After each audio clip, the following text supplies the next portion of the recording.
ಮತ್ತೊಂದು ಜಿಲ್ಲೆಯ ಕಟ್ಟಡ ನಿರ್ಮಾಣ ಕಾರ್ಯದಲ್ಲಿ ಅತಿ ಅಗತ್ಯವಾಗಿ ಬೇಕಾದಂತಹ ಕೆಂಪು ಮತ್ತು ಕಲ್ಲು ಮತ್ತು ಮರಳು.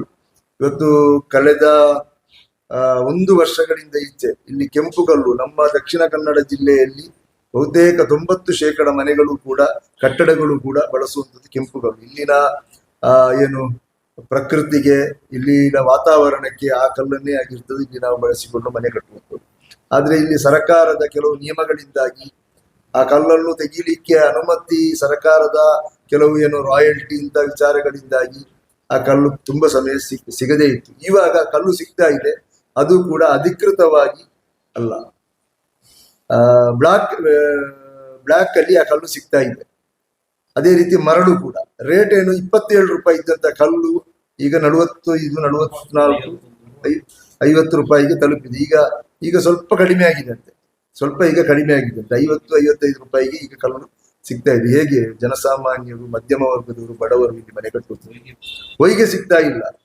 ಹೊಯ್ಗೆ ಒಂದು 3 ಯೂನಿಟಿನ ಹೊಯ್ಗೆಗೆ ಎಷ್ಟು 12,000 ಇದ್ದದ್ದು ಇವತ್ತು 30,000, 25,000, 35,000 ಈ ರೀತಿಯಲ್ಲಿ ಸಿಗ್ತಾ ಇದೆ. ಒಂದು ಸಮಯದಲ್ಲಿ 10-12 ಸಾವಿರಕ್ಕೆ ಸಿಗ್ತಾ ಇದ್ದಂತ ಹೊಯ್ಗೆ.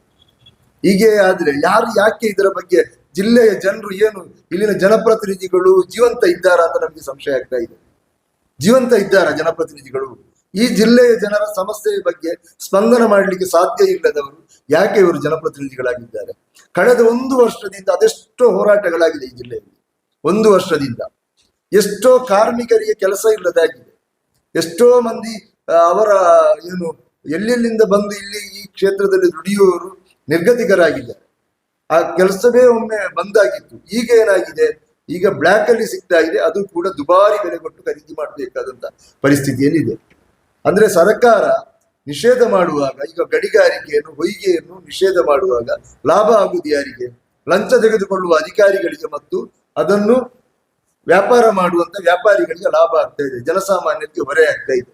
ಸರ್ಕಾರವೇ ಒಂದು ನೀತಿಯನ್ನು ರೂಪಿಸಬಹುದಲ್ಲ. ಅವತ್ತು ಇಲ್ಲಿನ ಸೆಂಥಿಲ್ ರವರು DC ಆಗಿದ್ದಾಗ ಒಂದು ಮರಳು ನೀತಿಯನ್ನು ಜಾರಿಗೆ ತಂದ್ರಲ್ಲ, ಆ ರೀತಿಯಾದಂತಹ ಒಂದು ಮರಳು ನೀತಿಯನ್ನು ಇಲ್ಲಿಗೆ ಜಾರಿಗೆ ತಂದು ಅದನ್ನು ಇಲ್ಲಿ ಜಾರಿಗೆ ಮಾಡಬಹುದಲ್ವಾ?